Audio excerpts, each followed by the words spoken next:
తెలంగాణ ప్రాధాన్యతల కోసం, తెలంగాణ మంచి కోసం పనిచేసేవారు ఎవరైనా ఎక్కడున్నా ఏ పార్టీలో ఉన్నా వారి గొప్పతనం ఉంటే, వారి మంచి ఉంటే ఖచ్చితంగా వారి గురించి మనం మాట్లాడుకుంటాం. అందులో ఎటువంటి అనుమానం లేదు. ఇవాళ ముత్యాల సత్యనారాయణ గారు లాంటి ఉద్యమకారులు అనేక మంది తెలంగాణ రాష్ట్రం వచ్చిన తర్వాత కూడా 10 సంవత్సరాలుగా విస్మరణకు గురైనటువంటి మాట వాస్తవం, అత్యంత బాధాకరం. చాలా సందర్భాల్లో రవీంద్ర భారతిలో దగ్గరుండి ఆనాటి కల్చర్ డిపార్ట్మెంట్తోని దేశపతి శ్రీనివాస్ గారు నేను కలిసి అనేక మంది తెలంగాణ తేజోమూర్తుల చిత్రపటాలను కూడా పెట్టించడం జరిగింది. చాలా మందివి అఫీషియల్గా జయంతులు వర్ధంతులు నిర్వహించేటటువంటి ఒక సాంప్రదాయానికి తొవ్వలు వేయడం జరిగింది. కానీ ఇప్పటికి కూడా ఒక ఆడబిడ్డగా, ఒక ఉద్యమకారుడిగా నాకుండేటటువంటి బాధ ఏంటంటే ఇంకా కూడా ట్యాంక్ బండ్లో మన తెలంగాణ వాళ్ళ విగ్రహాలు లేవు. ఆంధ్ర వాళ్ళ విగ్రహాలు తీసేయమని నేను అంటలేను, అవసరం సమయం సందర్భం వచ్చినప్పుడు ఆ పని కూడా చేయొచ్చు. కానీ మన వాళ్ళ విగ్రహాలు అక్కడ ఉండాలి. ముచ్చర్ల సత్యనారాయణ గారి విగ్రహం ఖచ్చితంగా ట్యాంక్ బండ్ మీద ఉండాలి. ఇటువంటి వారికి గౌరవం వచ్చినప్పుడే, ఇటువంటి వారికి గుర్తింపు వచ్చినప్పుడే రేపు పొద్దున జాగృతి యావరేజ్ ఏజ్ తీసుకుంటే 35 ఇయర్స్ కూడా ఉండదు. మా దగ్గర అంతా యంగ్స్టర్సే ఉంటారు ఎక్కువ. మరి వీరు ఇంకొక 60 ఏళ్ళు తెలంగాణ కోసం పనిచేసేటటువంటి వాళ్ళు కాబట్టి మా సంస్థకు ఇటువంటి యువతకు మరి స్ఫూర్తి రావాలంటే ఖచ్చితంగా ట్యాంక్ బండ్ మీద మన తెలంగాణ ఉద్యమకారుల విగ్రహాలు ఉండాలి. ముచ్చర్ల సత్యనారాయణ గారి విగ్రహం పెట్టాలని చెప్పి నేను ప్రభుత్వాన్ని డిమాండ్ చేస్తూ ఉన్నాను. అట్లానే అమరజ్యోతి ఉంది. ఇవాళ అమరజ్యోతి మొత్తం పడవబడేబడ్డది. ఆనాడు బీఆర్ఎస్ హయాంలో అమరజ్యోతిలో అవినీతి మరకలు అంటితే ఆ అవినీతి గురించి చెప్తూ అధికారంలోకి వచ్చినటువంటి కాంగ్రెస్ పార్టీ ఇంతవరకు మరి అమరజ్యోతి దగ్గరికి వెళ్ళి నివాళులు అర్పించడం కానీ, అమరజ్యోతిని గౌరవించడం కానీ చేస్తలేరు. రేపు పొద్దున ఖచ్చితంగా జాగృతికి సమయం వస్తుంది, జాగృతికి అధికారం వస్తుంది.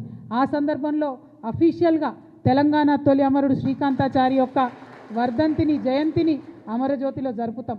తెలంగాణ ఉద్యమకారులు ఎవరైతే ఉన్నారో, విస్మరణకు గురైనటువంటి వారు ఎవరైతే ఉన్నారో అక్కడ ఉండేటటువంటి చాలా పెద్ద లైబ్రరీ ఉంది, ప్లేస్ ఉంది.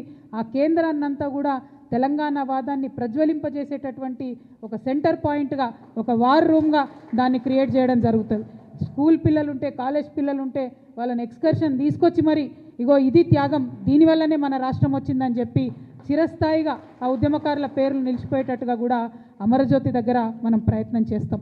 ఇవాళ ముచ్చర్ల సత్యనారాయణ గారి జయంతి అంటే వారు ఏ బహుజనుల కోసం అయితే కొట్లాడిండ్రో, ఏ సామాజిక తెలంగాణ రావాలని కొట్లాడిండ్రో ఆ తొవ్వలో మనం నడవాల్సిన అవసరం ఉంది. ఇవాళ ఒక విషయం మీరు గమనించాలి, మనకు మున్సిపల్ ఎన్నికలు వచ్చినాయి. మొన్ననే లేటెస్ట్గా గ్రామ పంచాయతీ ఎన్నికలలో బీసీలకు అన్యాయం జరిగింది. 42% రిజర్వేషన్ ఇవ్వకుండానే ముందుకు పోయిండ్రు. ఇవాళ మున్సిపల్ ఎన్నికలు వచ్చినాయి. మళ్ళీ మున్సిపల్ ఎన్నికలలో 42% మాట ఎత్తకుండా కాంగ్రెస్ ప్రభుత్వం ముందుకు పోతుంది. ఆ ముందుకు పోయేటటువంటి సందర్భంలోనే మరి బీసీలు ఎక్కడ తెలుసుకుంటారో, మరి సంస్థలు, చాలా సంస్థలు, వ్యక్తులు ఎక్కడైతే గలమెత్తుతారో అనేటటువంటి ఆలోచన రాగానే ఏం చేస్తారు, గుంపు మేస్త్రి గారు గుంటనక్క గారిని ట్యాపింగ్ కేసులో పిలుస్తారు. గుంపు మేస్త్రి గుంటనక్క ఇద్దరు కలిసే ఉన్నారు. మభ్యపెట్టేటటువంటి ప్రయత్నం ఇది తెలంగాణ సమాజాన్ని.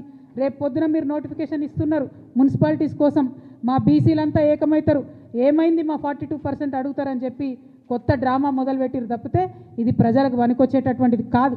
వాళ్ళిద్దరు కూడా కలిసే ఉన్నారు. ఇవాళ బీఆర్ఎస్ పార్టీ ఎక్కడ అడిగిందో ఒక్కసారి ప్రజలు గుర్తు చేసుకోవాలి. బీసీలకు 42% రిజర్వేషన్ ఇవ్వకుండా ఎట్లా మున్సిపల్ ఎలక్షన్లకు పోతారని బీఆర్ఎస్ పార్టీ ఉద్యమాలు చేస్తున్నదా ఇవాళ బీసీ బిడ్డలు గమనించాలి. కాంగ్రెస్ పార్టీ ఆలోచన చేస్తున్నదా ఇవాళ బీసీ బిడ్డలు గమనించాలి. మరి ఖచ్చితంగా 42% ఇవ్వకుండా మున్సిపల్ ఎన్నికలకు వెళ్ళడం అంటే బీసీలను మోసం చేయడమే అని జాగృతి భావిస్తూ ఉన్నది.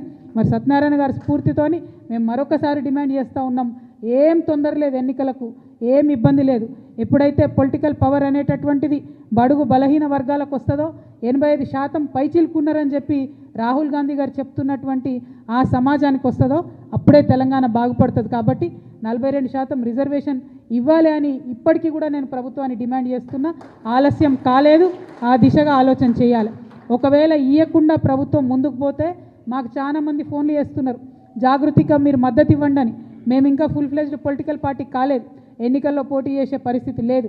కాకపోతే ఎవరు ఎక్కడ నిలబడ్డా బీసీ, ఎస్సీ, ఎస్టీ, మైనారిటీ, ముఖ్యంగా మా ఆడబిడ్డలు, మా యువ మిత్రులు ఎక్కడ నిలబడ్డా వారు మా మద్దతు కోరితే తప్పకుండా జాగృతి తరఫున మద్దతు ఇస్తామని నేను ఈ సందర్భంగా తెలియజేస్తా ఉన్నాను.